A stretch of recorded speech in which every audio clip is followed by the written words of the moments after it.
In the grand theater of modern life, we have been sold a beautiful lie. The lie is that constant availability is a virtue. We are told that instant connection is progress, that an immediate reply is a sign of respect, that being perpetually accessible is the cornerstone of community. But behind this gleaming facade lies a darker truth. This culture of immediacy is the most sophisticated and subtle system of voluntary slavery ever devised. It is a vast behavioral experiment, and we are not only its subjects but its willing participants, enthusiastically forging the very chains that bind us. There is an ancient, unwritten law that governs all human dynamics, a principle so powerful that its understanding can dismantle the very structures of manipulation that underpin our society. It is this: whoever controls their own presence controls the entire game. Your attention is not a public utility to be offered freely to every passerby. It is the most potent currency you possess. It is your life force, your creative energy, your very essence. And right now, it is being plundered. The incessant notifications, the unspoken expectation of an instant response, these are not accidents of technology.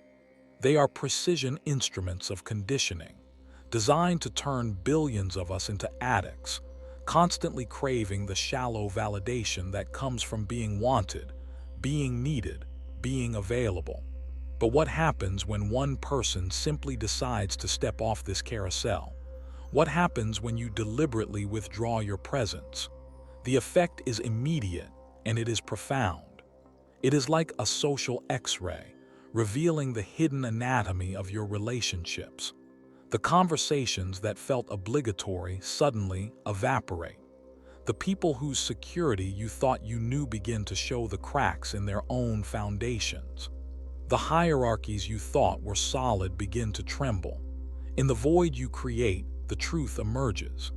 Each desperate attempt to re-establish contact is not a sign of your value, but a confession of their hidden dependency.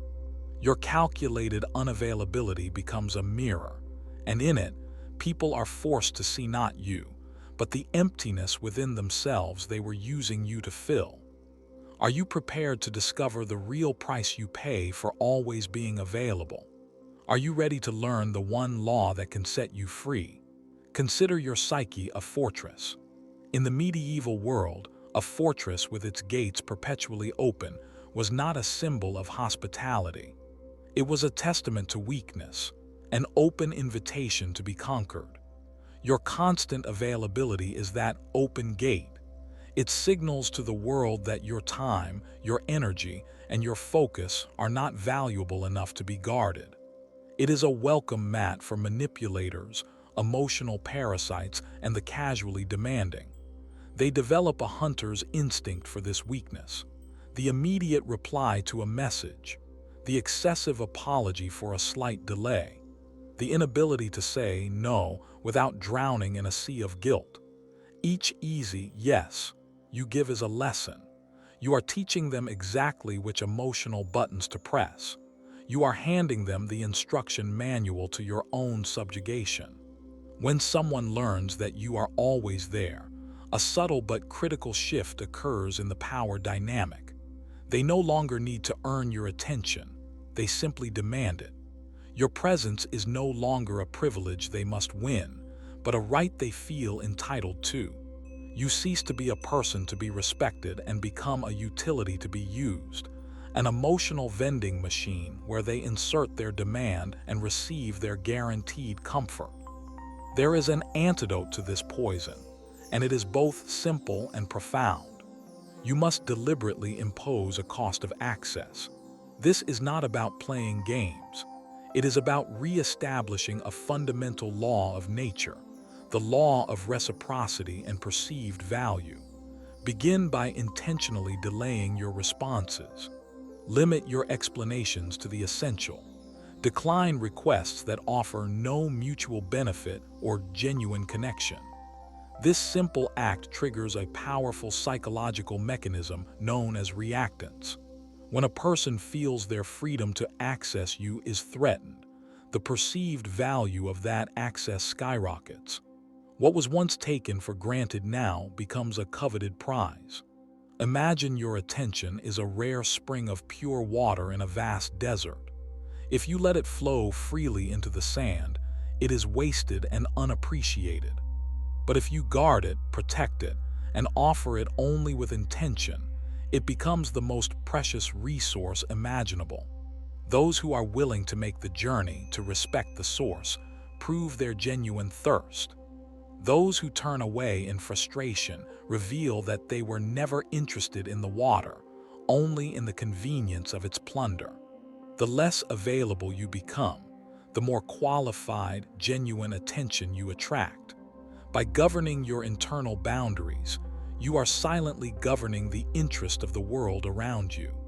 You transform your presence from a forgettable part of the background noise into a decisive, meaningful event. The only question is, are you ready to discover who truly values you when your presence becomes a choice, rather than an obligation? This is not a new idea. History is filled with masters of this silent art. In medieval Europe, a class of men wielded power that humbled kings, yet they had no armies, no land, and no gold. They were the hermits, the contemplative monks. Their power was forged in the crucible of a single, devastatingly effective tool: voluntary isolation. When a holy man retreated to a remote cave or a silent monastery, he was not escaping the world. He was mastering it. The nobility would undertake arduous pilgrimages for an audience of a few minutes. Rulers would abandon their courts to seek the counsel of a man who owned nothing but a simple robe and the authority of his own self-possession. What did these mystics understand that we have forgotten? They understood that restricted access multiplies perceived value exponentially. While the kings and emperors competed for attention through gaudy displays of wealth and force, these men conquered reverence through subtraction. Each day they remained in silence, each petitioner they turned away increased the psychological pressure on those who sought them. When they finally chose to speak, their words were not mere opinions, they were events. Their short, carefully chosen phrases landed with the force of prophecy, precisely because they were born from a vast ocean of silence. Their absence shaped their presence more powerfully than any demonstration of force ever could. 5 centuries later, a different kind of master would codify this principle for the realm of politics.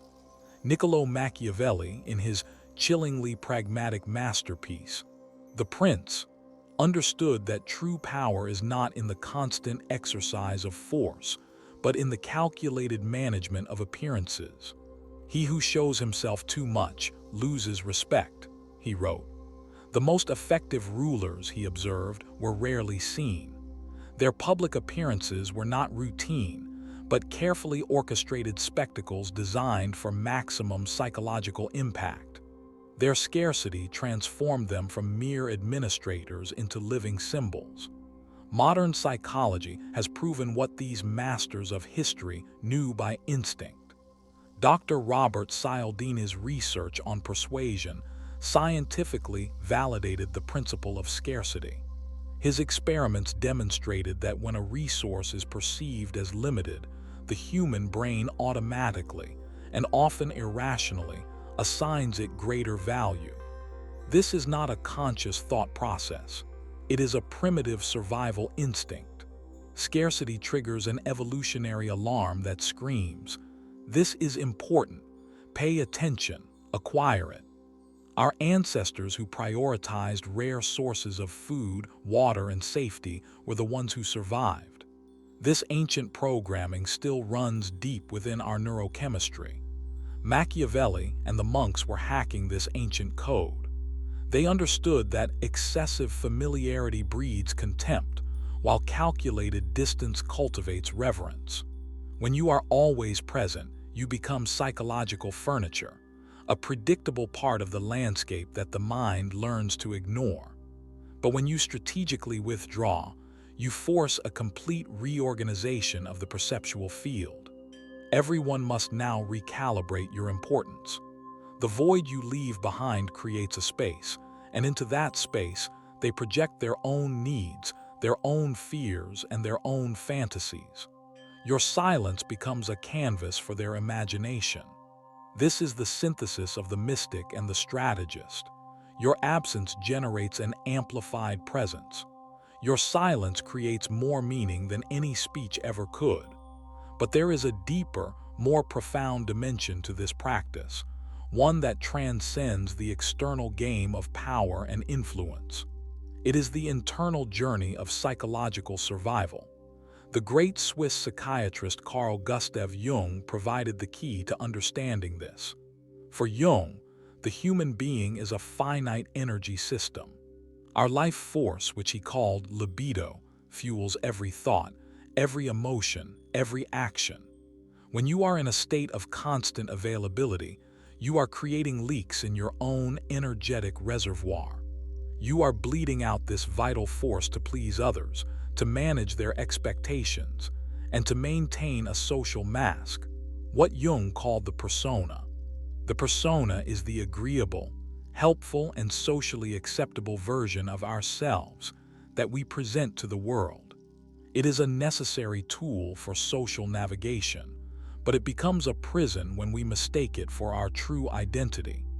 Constant availability is the act of pathologically over-identifying with this mask.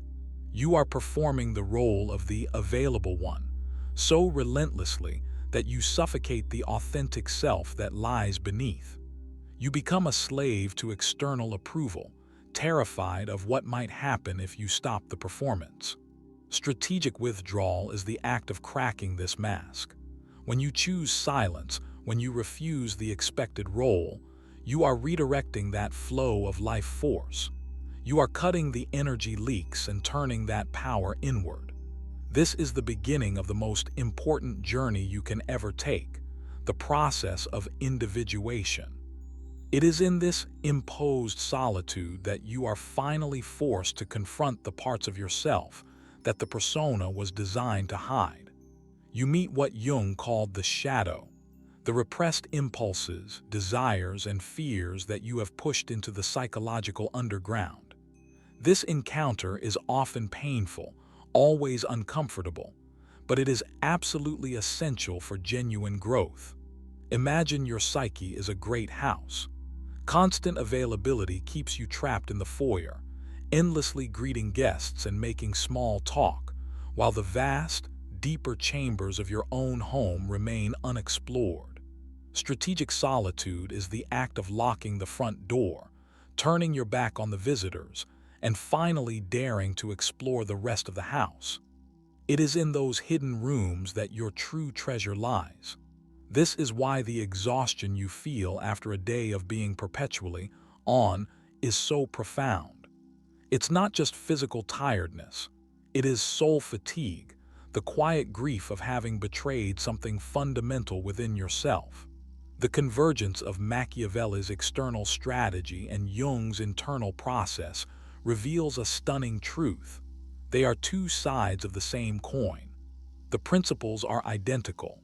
Conscious strategy and the unconscious drive for wholeness both recognize that energy is finite, that unlimited availability is self-destruction, and that withdrawal is the essential movement for the preservation of power and integrity.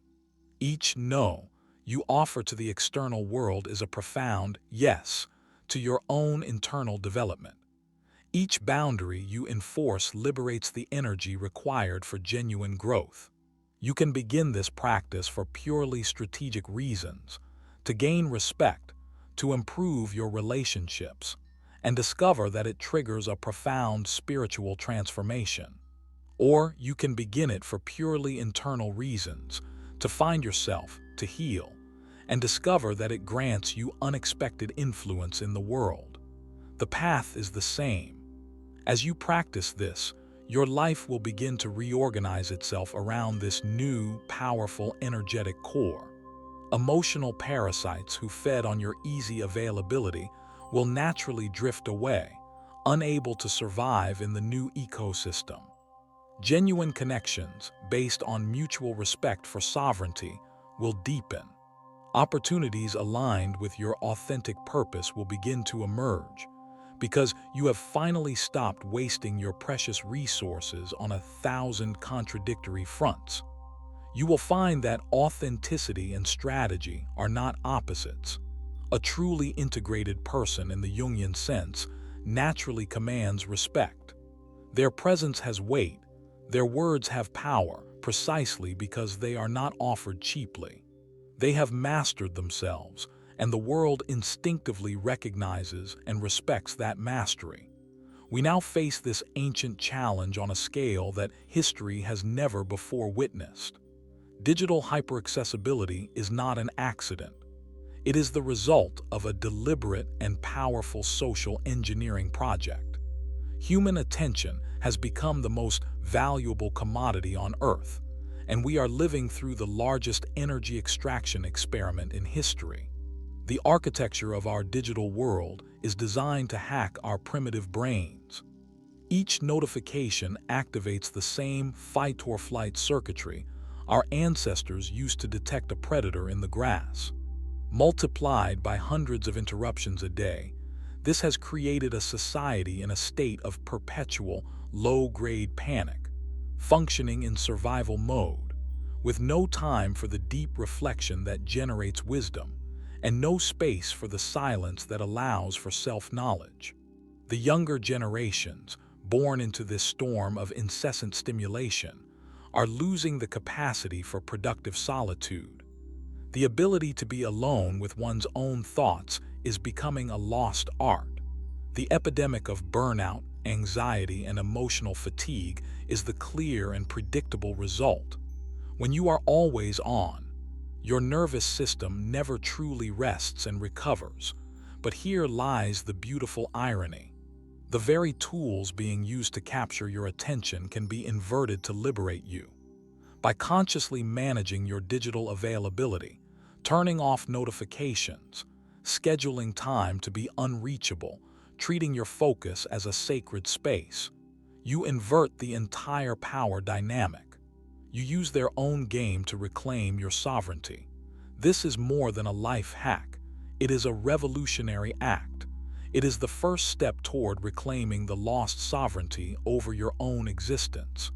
Imagine your life is a secret garden. For years, you left the gates wide open. You allowed anyone to wander in, to trample the flowers, to take what they wished, and to leave their trash behind.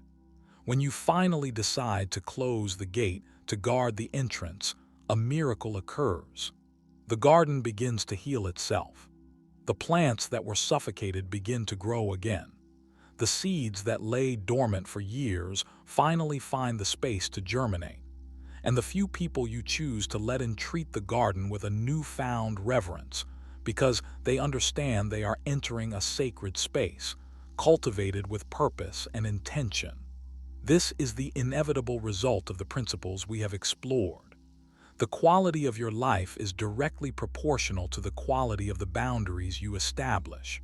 Saying no to what drains you is the most profound way of saying yes to yourself. This requires a specific kind of courage. The courage to disappoint those who have grown accustomed to your unlimited access. The courage to endure the discomfort of silence when the world screams for a response. The courage to value your own integrity more than you value external approval. The moment you become truly unavailable to what does not serve your highest good, you become magnetically and irresistibly available to what does. The question is no longer whether you should apply these principles. It is whether you have the courage to discover who you truly are when you stop being who everyone else needs you to be. On the other side of this fear awaits a version of yourself you may have forgotten. A version that is centered, powerful, and free. A version that commands respect, not because it demands it, but because it has first learned to respect itself. The secret garden of your soul is waiting. You need only find the courage to close the gate.